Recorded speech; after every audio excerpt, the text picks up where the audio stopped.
Olá, meus amados irmãos, a paz do Senhor, sua vitória. Mais uma vez, com grande alegria, venho estar lendo aí a palavra do Senhor convosco. Meus amados irmãos, desde já peço para vocês se inscreverem, curtirem a página e assim compartilharem. Quem não é inscrito, que venha se inscrever. Meus amados irmãos, também se puder fazer um comentário para mim estar respondendo, vou estar muito alegre em estar respondendo a vocês, dando um coraçãozinho. E meus amados irmãos, finalmente chegamos aí em Lucas 2. Hoje nós vamos ler o nascimento de Jesus Cristo. Porque os vídeos passados aí eu tinha falado sobre o nascimento, mas ali só foi o anjo aparecendo para Maria e para José, assim dizendo para Maria que ela iria gerar o Filho de Deus, e para que José venha ter calma, porque de fato ela estava grávida, mas se não era de outro homem. Mas gerou-se dentro dela, no Espírito Santo, o Filho de Deus. Então hoje de fato é o nascimento de Jesus Cristo. Hoje nós vamos ler Lucas 2, do verso 1 ao verso 7. E hoje nós vamos saber qual época Jesus nasceu, quem era ali que estava comandando Israel naquele período, quem foram, aonde ele nasceu e como ele nasceu, e a simplicidade aonde foi gerado o Filho de Deus, tá bom, meus amados irmãos? Então, vamos ler do verso 1 que diz assim: Naqueles dias foi publicado um decreto de César Augusto, convocando toda a população do império para ressaciar-se. Meus amados irmãos, já começando essa leitura, aqui fala que quem estava comandando ali Israel naquele momento era o governador César, Augusto César.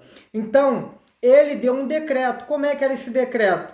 Hoje nós falamos sobre data de nascimento. A gente tem hoje a certidão de nascimento. Ali era uma certidão de nascimento, mas não era certidão de nascimento, mas sim de comparecimento, de existência.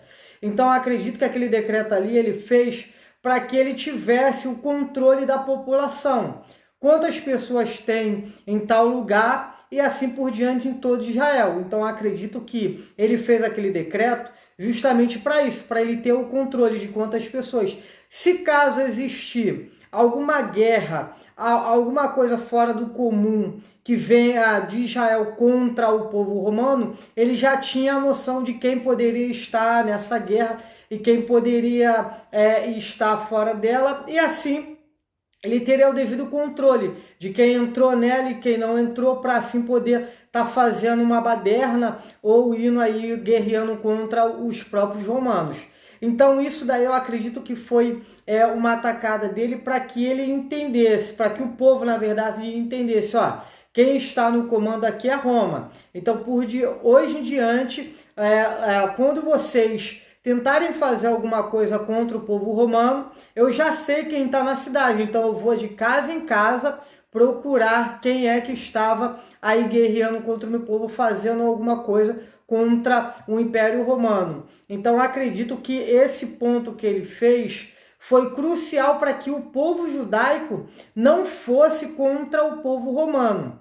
Assim eles entenderiam que de fato eles não estão ali para brincadeira, mas sim eles estão ali para ter a ordem e o controle de todo o povo. Tá bom, meus amados irmãos? E no verso 2 diz assim: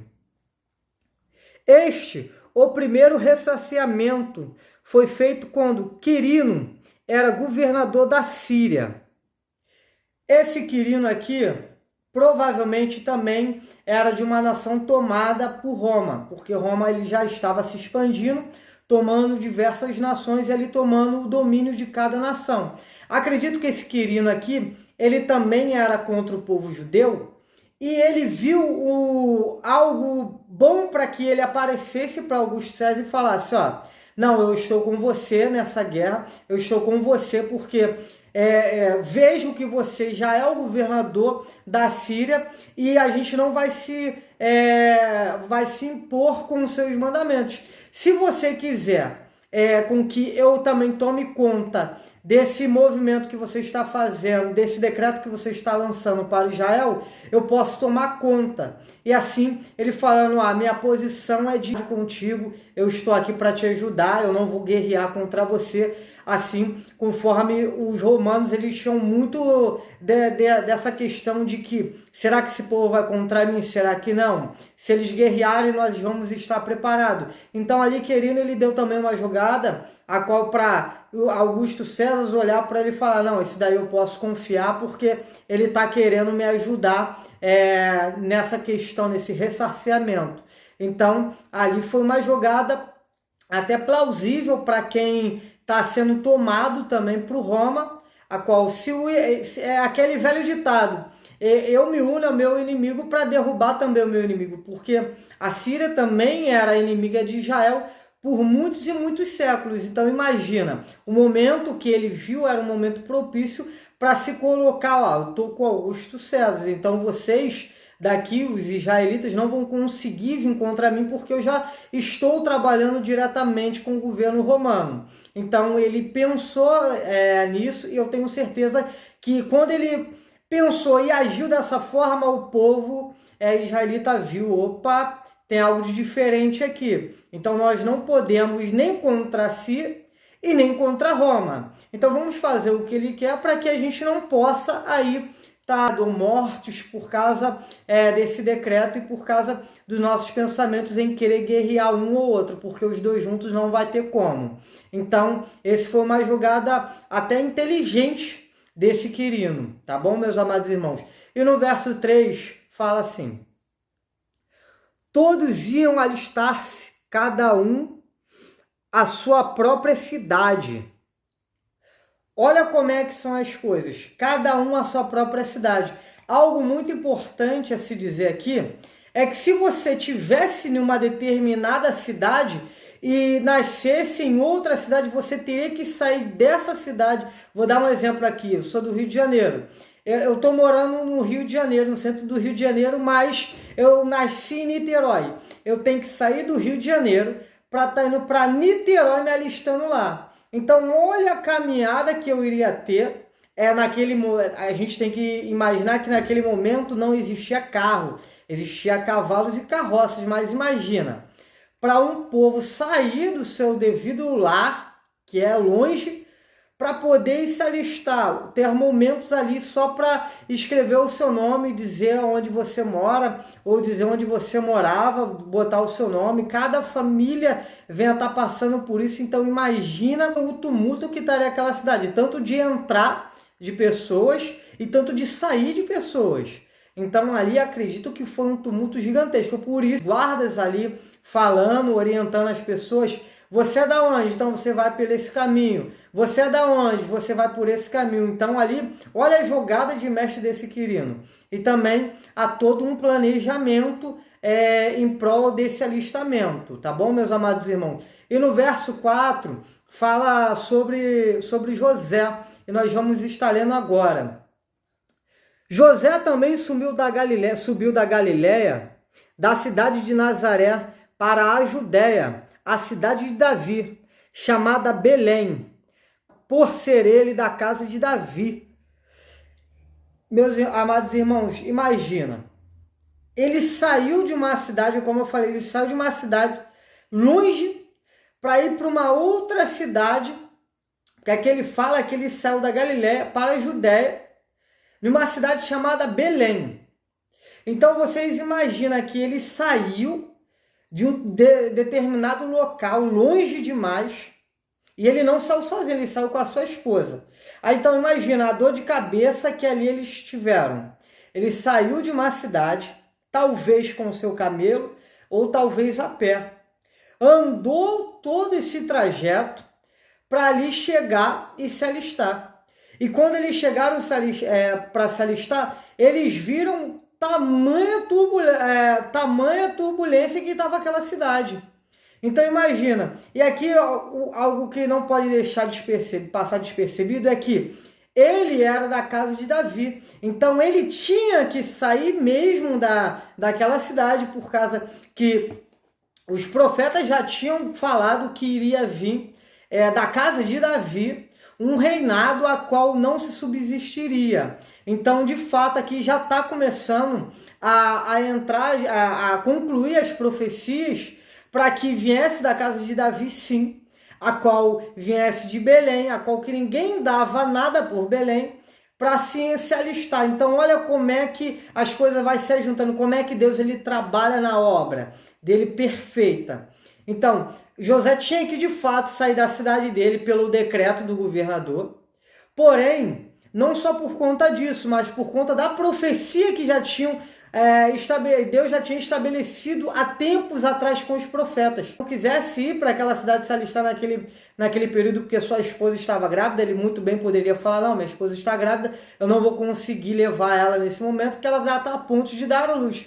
Mas não, ele teve que ir porque ela já estava a ponto de dar à luz e ele teve que ir por causa do decreto e por causa da profecia do Senhor. Então olha como é que Deus ele trabalha. É tudo perfeito. Então, ele já vai ter o entendimento que ele não pode ter o filho ali.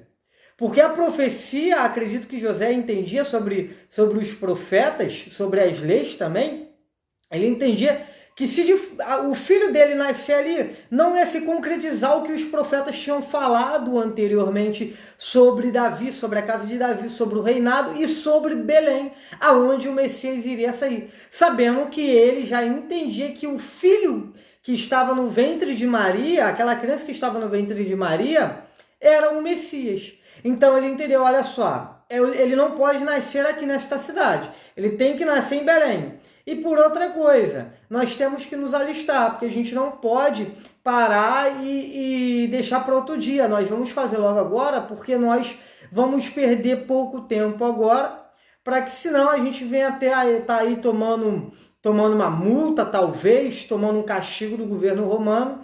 Então, eu acredito que na mente dele estava passando diversos pensamentos sobre esse decreto, sobre a profecia do nascimento do Messias. Então estava tudo em conjunto. Então olha como é que Deus ele começa a trabalhar sem ao menos a gente perceber. Então Deus é maravilhoso, ele vai trabalhando dessa forma. A gente entende a situação que tem que ser feita, porque Deus ele já prometeu, mas não entende como vai ser. E olha o que diz o verso 5, diz assim: a fim de alistar-se com Maria, sua esposa, que estava grávida. Aqui ele já afirma, eu tenho que sair com a Maria, e mesmo ela estando grávida, eu tenho que me alistar com ela.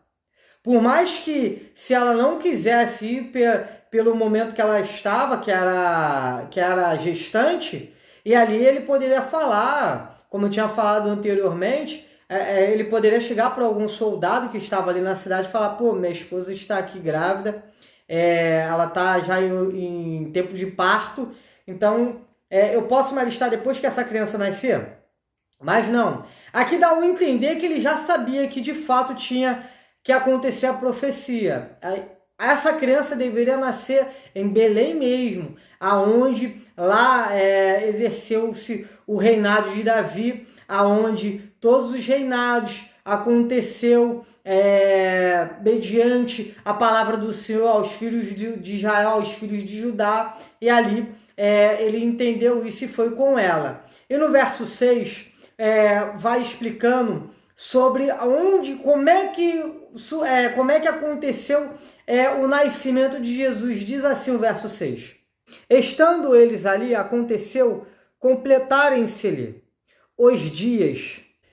Então, olha só, quando eles chegaram na cidade, começou a sentir a contração, Maria sentia a contração, as dores de parto. Então, imagine, meus amados irmãos, naquele momento, uma cidade tumultuada, a criança começa a querer nascer. E ali o desespero de José procurando, e de Maria procurando um lugar para se hospedar e não tendo. Então imagina a dor de cabeça que eles tiveram ali. E em determinado momento, eles não tiveram mais como encontrar alojamento. Mas olha o que diz o verso 7. Ela deu à luz o seu filho primogênito, enfaixou e deitou numa manjedoura, porque não havia lugar para eles na hospedaria.